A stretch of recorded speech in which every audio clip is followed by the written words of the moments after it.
Xal'atath was a priestess abandoned by the light. Oh my god. So if a lot of us have already seen it now. The origin story of Xal'atath, kind of, or at least the origin story she tells. I don't know if it's true yet or not. I think it is. But we see the moment where Xal'atath as a young child was taken over by the void. Creepy ass moment. Very gritty video. I like the take on it now. You know, it's not so much friendcraft anymore. This is some heavy shit we're dealing with. But she did have that paint around her eyes and everything. Could she have been a worshiper of the light? And now, on the void side, it just makes her hate the light that much more because it didn't save her that day. Let's see what this video is all about here from Doran. You can all see the brand new Xal'atath origin cinematic and the vision about her native world that was destroyed in her old mortal form. However, did you notice the very obvious hint? The child isn't her. I thought that too. So I did think that too. I was like, is that Xal'atath, or is she just watching a child be killed? And that makes her that much more like messed up. I don't know. I thought maybe it wasn't her because it looks like the child dies. But to be fair, Xal'atath did kind of die. Her body did, right? This form that we see her in right now, this is a void elf that she took over. Now, thankfully, she picked a really hot void elf to take over. Makes everything better for us. But she's currently, she has possessed this body. This is not her original body. So even though we see the child die, what we could actually be seeing is it's her, and this is how her body died, and whatever happened with her essence by the void, that was taken away, and now she possesses things. That Xal'atath may have in fact been a light priestess from some ancient world that was not saved, that was abandoned by the light, which ultimately made her bitter, and it is what led to her turning. What if it's her child? Oh shit, like Xal'atath had a family and everything? Oh my god. Look, one thing about Xal'atath and the things that she's told us over the expansions, we've never really caught Xal'atath in a lie, right? She's never really lied to us, but she has not told the entire story a lot of times. She tells half-truths. She doesn't reveal her true intentions. So maybe she did tell this story, and it was her child that she was telling the story. She was immortal once, but she's not telling the story about herself. We're seeing a visual of her child. That would be a crazy take on it. Damn. Then she goes full Silver Surfer, truly, because then she has a husband as well. There was the husband-wife combo of the Silver Surfer, too. Well, I don't know. We'll see.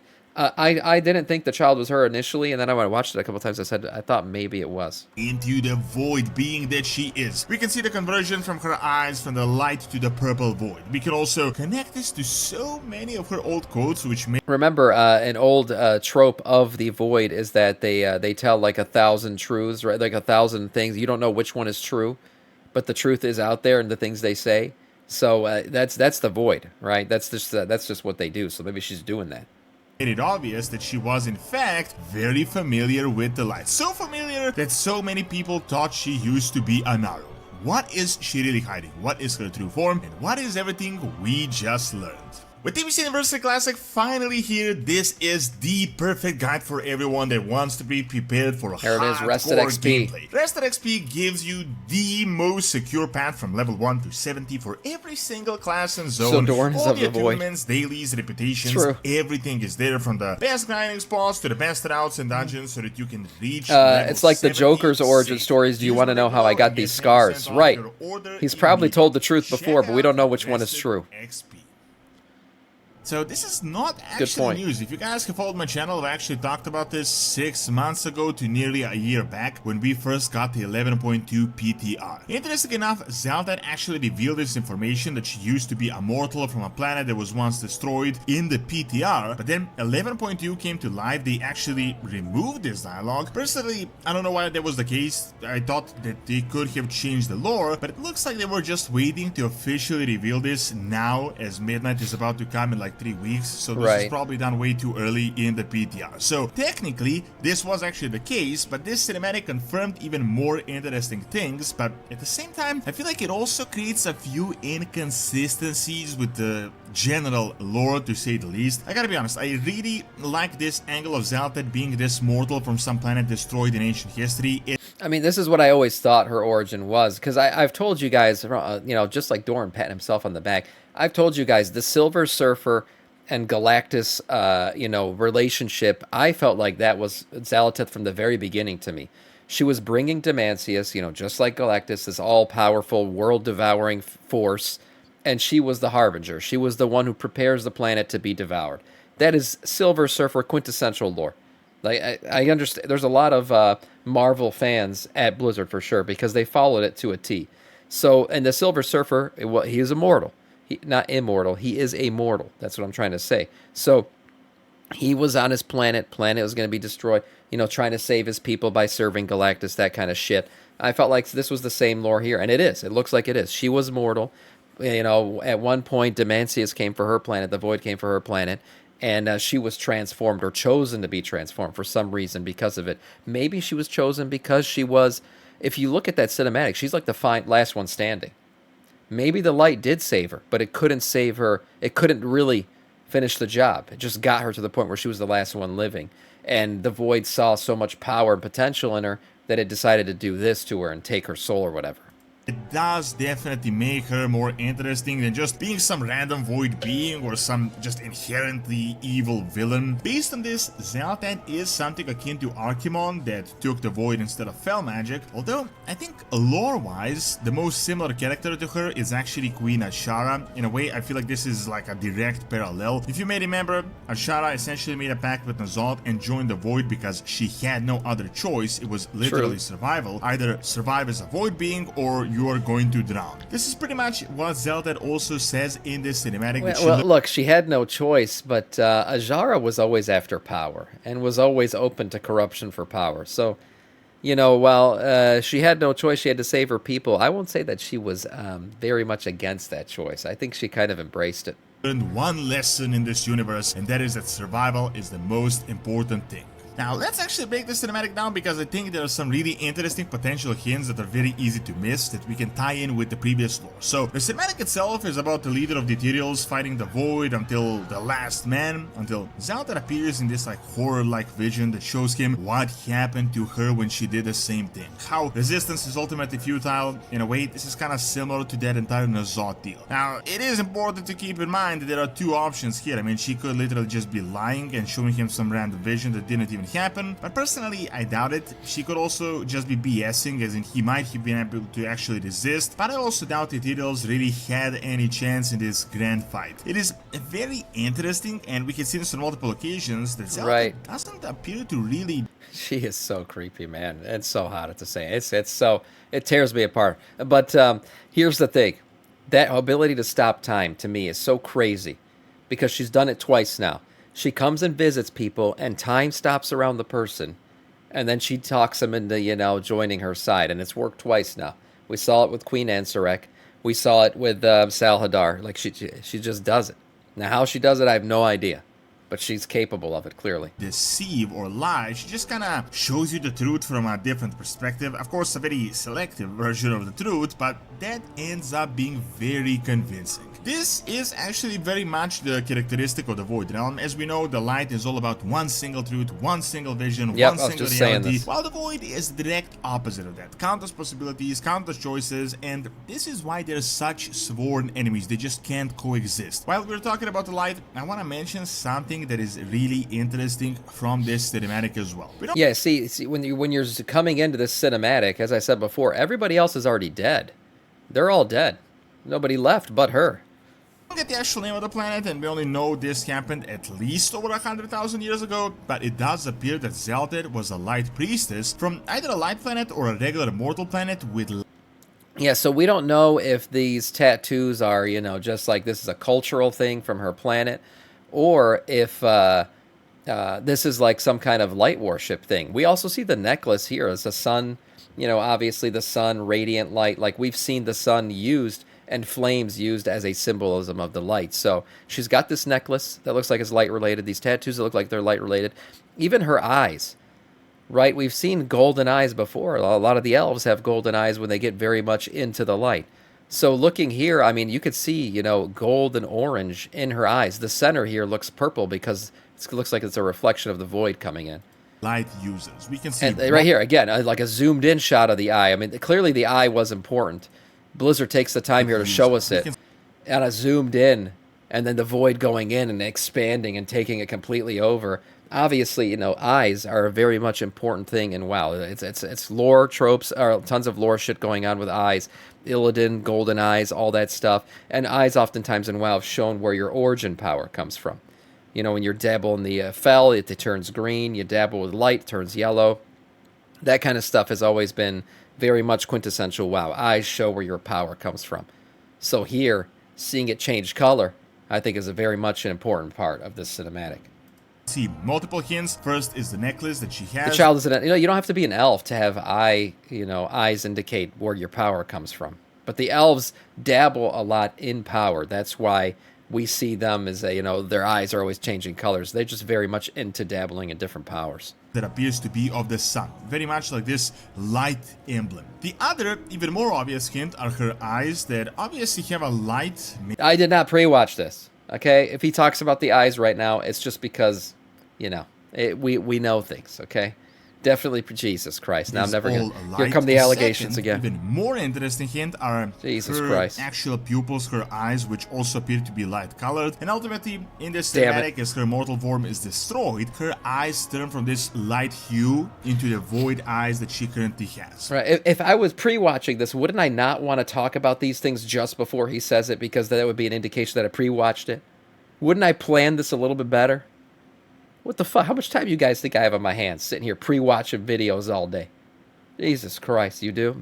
Now, honestly, this just connected the dots for me for that old dialogue that Xal'atath gave us when she was in the Blade, like back in Legion and BFA. Remember how she talked about the Naru, about how they are the long-lost brethren that will find a way? Do you also remember when she said, do the Naru speak of the eternal conflict, of those that came before the Draenei? Very likely referring to her own people, the old light users that fell against the void. She also says the light would have your kind be obedient and stagnant. I offer gifts of freedom. Now, when you combine this with the brand new lore, it makes so much more sense with this additional context. Look, if her whole thing is immortality and living forever, it makes sense that she sees the void as more of an ally to her than, even though it wiped out her planet, than the light, because it looks like the light was willing to let her die, or was gonna let her die.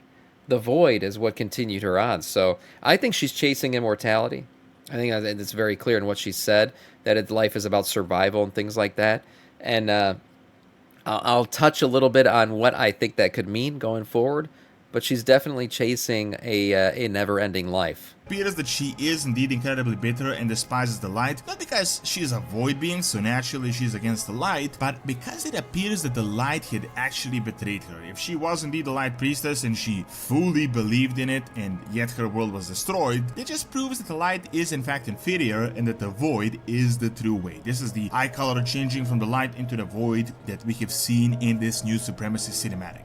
It is unclear what exactly the vision is and what truly happens to her. Was she ultimately converted into something else? I mean, the cinematic shows that she turned into ash, but I don't think she was really gone. I think she just shows that the void converted this planet. It wasn't just about destroying, as we can see with the eye change. She was very likely turned into a void being, and then the eyes are so central in this cinematic. Like, we go in her eye, out, like there's so much behind it all. To a void being, and clearly then her mortal form was reduced to ash. At that point, she became a servant of the Mencius, the Old Devouring. The removed 11.2 dialogue hinted that it was him that actually destroyed this ancient planet. Now, based on this lore, it happened over 100,000 years ago, which creates a few problems. So, the recent big lore change was that there were in fact no Void Lords. It appears that Mencius was the strongest one. He consumed multiple Void Lords along the way. Then on Kalash, Xal'atath had betrayed Mencius and she shattered him, but not properly. Instead, she just fragmented him. We ran into one of the fragments on Outland. Just now, at the end of the war within, he was truly destroyed. It appears that since then, Xal'atath was essentially the true leading power of the void. Now,